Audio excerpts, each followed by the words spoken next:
All right, so here we are with our last module for the day. This is module 18, bed preparation, how to set your bed for winter. And we're going to talk about row cover, mulching, and what to do with the leftover plants. And so this is our garlic bed that we were just working with, but you'll see around, we've got some residual plants. And the beds have already been cleared. We had tomatoes and okra and pepper plants here. Again, we had the beans and the zucchini here. We had a really beautiful pineapple sage over here with some additional okra and tomatoes. I've already gone through and done a lot of the plant removal. This is one of my favorite tools for that process. I like to leave the root systems in the ground so that over the winter, those root systems are adding to the soil organic matter over time. The root systems are some of the first inputs for building the actual long-lived soil carbon in organic matter, soil organic matter. They have been exuding sugars all through the growing season as living plants, but because of the proximity in the soil, because they're in the soil very close to all of those organisms that were just recently being fed by a living plant, leaving that root system in the ground, then those organisms that now have the ability to do the decomposition of that root system are also in close proximity to that root system, can break that root system down over the winter. Those guys get fed. So you're still doing your good work, keeping the soil fed over the winter by leaving those root systems in the ground. And so what I do is I just take the plant, the above ground plant material, and I just cut it off. And you'll see stacks of dead plant material in the compost bins over there that still have to be dealt with. We're going to go through and get those broken down into compost piles. But take the above ground biomass if you want to. If you want a planting surface that's a little bit easier to deal with in the spring, you can remove that above ground plant material, or if that above ground plant material was diseased during the growing season, if you felt like you saw something that you didn't necessarily want to have spread to the next growing season, then remove that plant material and dispose of it in a way that you see fit. I personally don't worry about so much of that. So many of those diseases that we see in our plants during the growing season are in many cases nutrient deficiencies that progress into a disease state. And so those organisms that are vectors for disease in many cases need to have a weak plant in order to take hold. And so if you're working with amending your soil, you're working with foliar feeding your plants through the growing season, you're in your garden being mindful that your plants have the nutrition that they need, I hope then you don't have to deal with those diseases or those pathogens during the growing season. So I don't worry so much about removing the above ground biomass of plants as a rule. It is just nicer if you're trying to have an educational garden space that you want to do some demonstrations to get that out of the way so you then can start fresh in the spring. That's why I've removed it here. In my home garden location or on my farm, I just chop that material, above ground biomass, take the sickle, cut it off right at the soil surface, and then just break it down into smaller particle size, smaller pieces, lay it down on the surface of the soil, because these stalks that are bean stalks, that's good food for the soil. We have, roly-polies, earthworms, springtails, mites that are just here. All the ground beetles, they're here needing food through the winter. And so if our soil is bare, black and bare, there's no food for those decomposer organisms to consume. When the soil is warm enough, when the temperatures are warm enough, there's no food for them to consume. And also, you want your soil to have an armor. You want your soil to have a blanket. Mother Nature will protect herself by bringing weeds into the scenario to cover the soil surface, to cover herself, the soil, if you don't keep it covered. And so keeping a nice thick mulch down over your soil during the growing season, during the winter, all the time. Never see your soil if you can, only when you're planting, is ideal. Living green plants, if the cover crop had germinated, was established, was fully, going, you would see a living green carpet here. That's my #1 preferred way to cover a soil, is with living green plants. Good companions for your garden plants. You can plan it out if it's going to be a living mulch for you through the growing season, or if it's just a cover crop during the shoulder or the off seasons. You can even have a winter kill cover crop blend that will put on some good growth late summer into early fall, and then it'll die over the winter. You'll have a plant-based mulch, dead plant material laying on the surface of the soil, protecting the soil as an armor through the winter, and then in the spring, you've got a soil that's protected. The light is limited down to the soil surface, so you don't have weeds that are easily germinating in the spring because your soil is protected. Snow is a great cover. In our region, we can get, inches to feet, depends on the year, of snow. But it's not a guarantee, and it doesn't necessarily stick around. It's pretty windy, especially in these rural spaces where you don't have a lot of adjacent buildings or established forest or trees. Anywhere you've got open area, you're going to have wind that blows that snow drifting. And so you could have, snow, 6 inches of snowfall, cover your garden beds, and then you have a windy night and you come out and your beds are just bare again the next day. So snow is not a guarantee of cover over the winter, and it's not a guarantee of cover in the shoulder seasons. And so do your duty by keeping your soil covered with the residual plant material, with the residual mulch from the growing season, with cover crops ideally, and if not, come in now in the fall with additional mulch. So that's what we're going to do. These beds are cleared, ready to be topped with mulch. We've added our soil amendment, and now we're going to add some mulch. And so we have a couple mulch options here. This is organic hay, which is a grass-based hay that was grown here locally, and it's been sitting in the garden here for 3 months. So it's nice and weathered. It'll break down quickly. It's fine.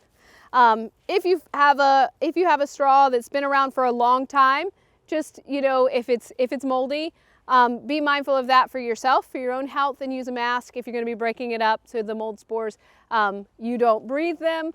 But the soil doesn't care about mold in your mulch.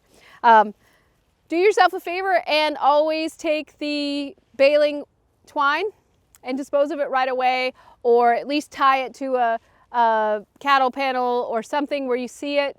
Don't let your mower get caught up with this stuff. It'll slowly but surely get you all kinds of frustrated.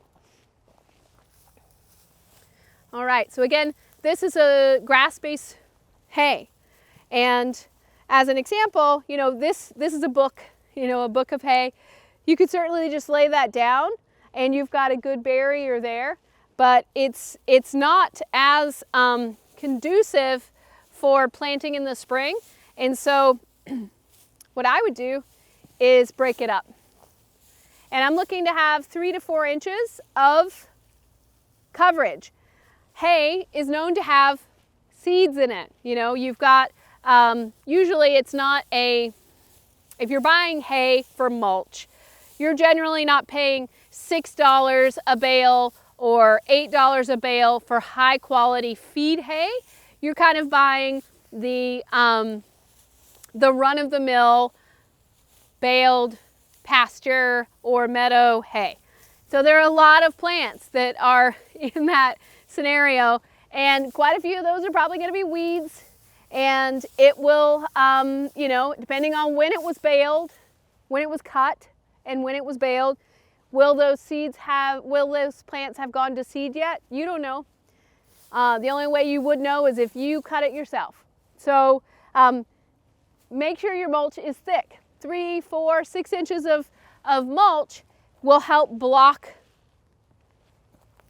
any of those tiny weed seeds from germinating. Thicker mulch will help block the weed seeds from germinating.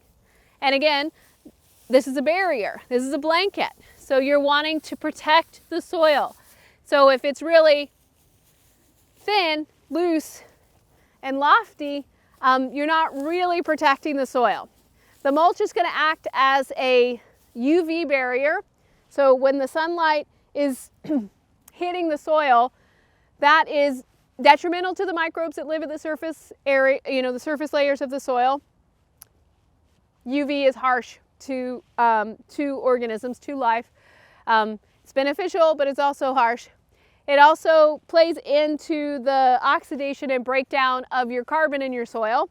So, and anything that will volatilize or volatilize any nutrient like nitrogen, sulfur, phosphorus are more likely to volatilize or volatilize if the soil is exposed. Also, this mulch is a moisture barrier, moisture retention barrier. It's going to help keep the moisture in the soil as the winter goes on. So you'll have a nice planting media for the spring. It'll be nice and moist. So nothing exact about this. I do like to break it up just so you're not dealing with a really thick mat. Sometimes these books are handy, but for this particular scenario, not necessary. Another mulch scenario is fall leaves. It's November and almost all of the trees in our area that are deciduous have started to drop their leaves. So go around, collect those waste management bags. Collect the leaves, don't throw them away in your yard. They are very valuable as a mulch source, as a food source, as a fuel source in your compost. But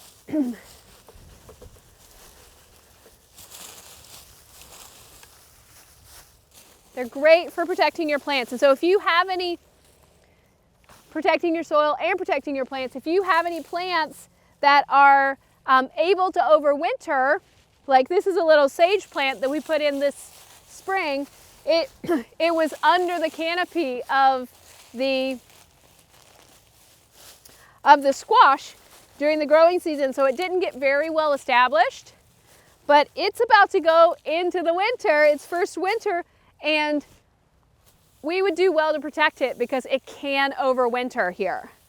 And so I'm going to tuck a nice healthy layer of mulch over the top of that sage plant, because come Thursday and a couple of days from now, we're going to have temperatures that are going to start to drop into the mid-20s, and by next week we'll have temperatures that are 15 at night.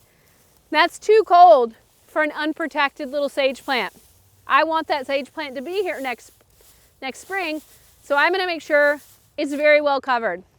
I'm also going to make sure in the spring that I come and uncover it so that it gets some sunlight.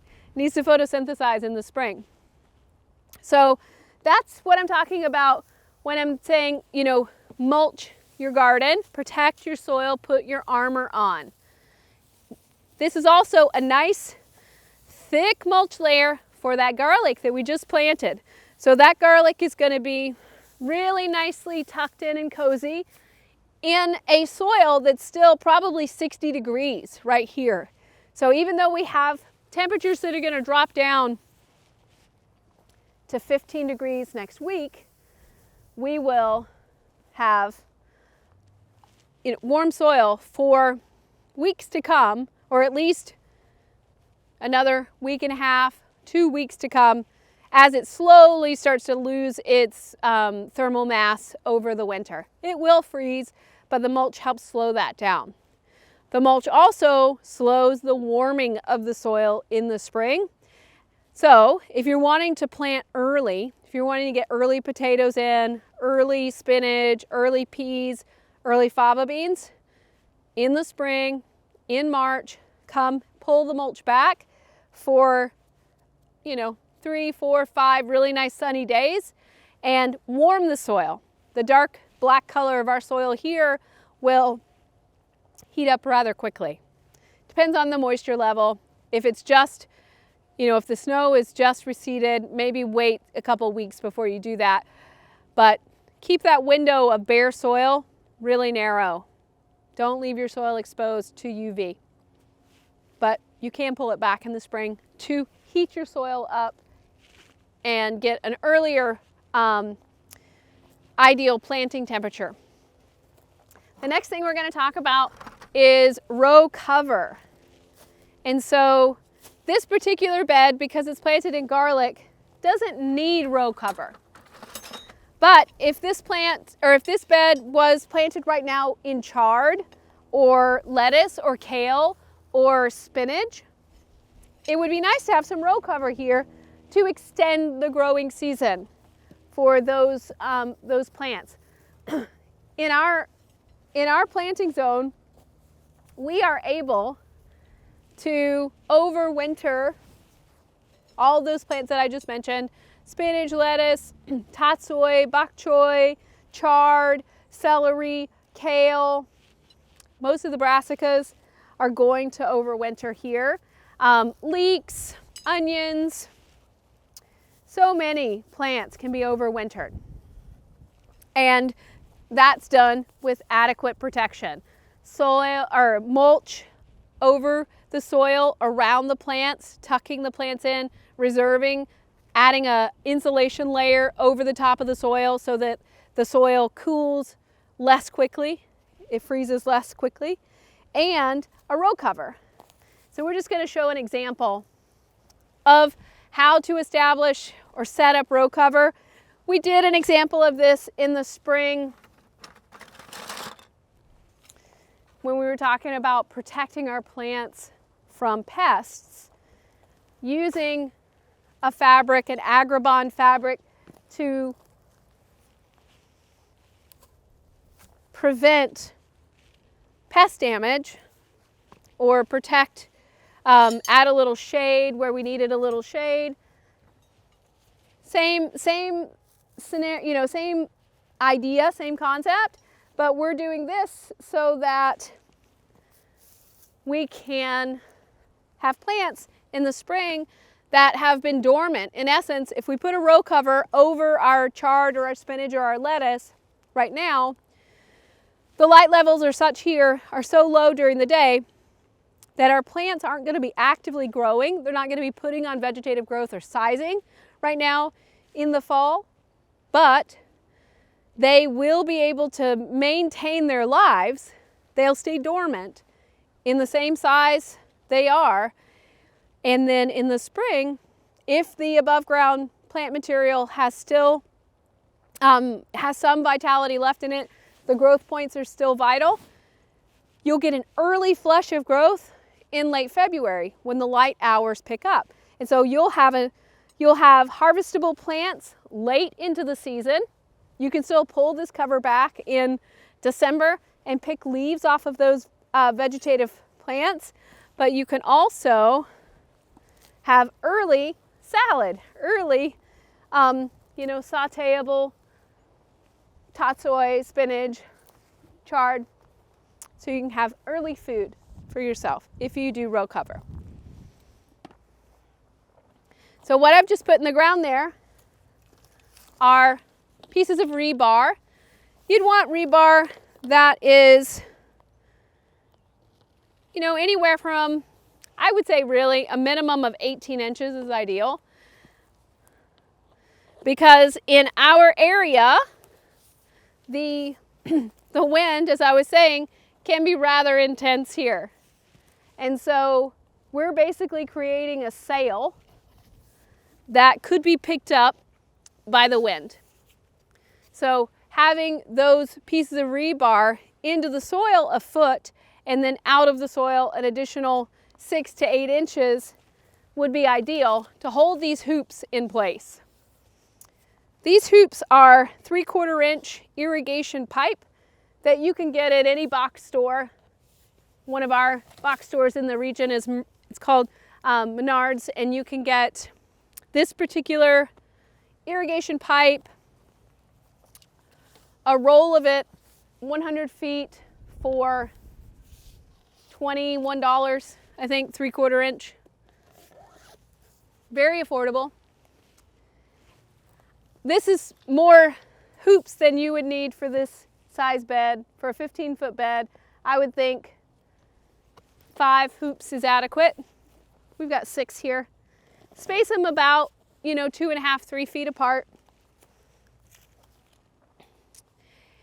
Another thing to keep in mind is size the hoops according to your height of the plants that you have here. So if this bed was planted with chard or kale, you're going to have chard and kale plants that are this tall.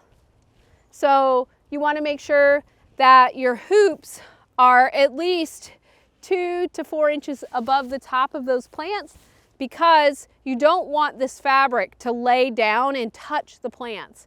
If the fabric is touching the plants, it'll freeze the plants, because the fabric will freeze. You want air is insulative. Airspace is insulative. So you want airspace above the plants.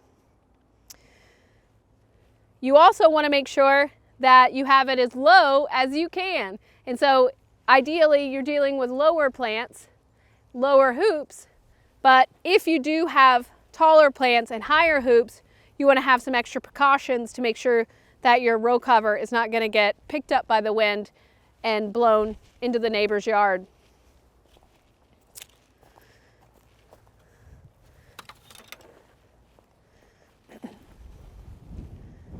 This is a frost blanket or row cover, a floating row cover. This particular type is 1 ounce fabric. It's a spun poly. It's still a plastic type of material. It's not it's not like plastic. This is breathable, and it will also allow water to percolate through. And so you will get some of the benefit of the rain that falls, and you will not have to vent this because it is breathable, but it is, minimizing light transmission. You can see that it is somewhat opaque, and so you're getting about 70% light transmission, maybe 75% transparency. So it does minimize the actual sunlight that's available to the plant. But the thicker it is, so again, this is a 1 ounce fabric, so it's 1 ounce per square yard, 1 ounce. The heavier the weight, the fabric, the more protection you get.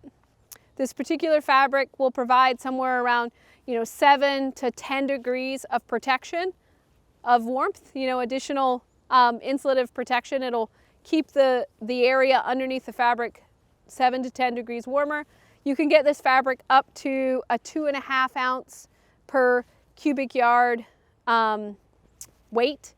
So that's like a serious blanket. The thicker this particular row cover, the longer it's going to last if you take care of it. If you keep it well anchored, it's not blowing away and getting hooked on T-post or cattle panel and ripping. It will rip if it gets hooked on something that's sharp. But if you take care of it, it can last for many, many years.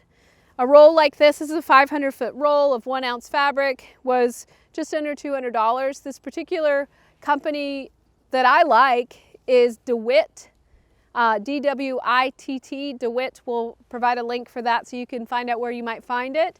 It's usually sold in rolls, and so think about how many beds you want to cover. You can double this up, 1 ounce fabric, you could double it up, and then you've got 2 ounce fabric, so you've got double protection. So you don't have to necessarily buy the thickest version. You just want to make sure that you can keep it held in place. I'm going to show you how to install this. I don't know that I'm going to cut it off of this, this roll because we don't need this here. We'll disassemble this in a moment. But we'll just do an example.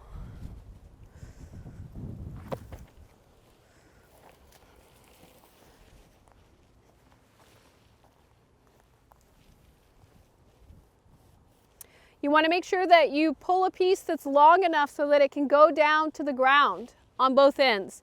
In order to be an insulative cover, it needs to seal to the ground.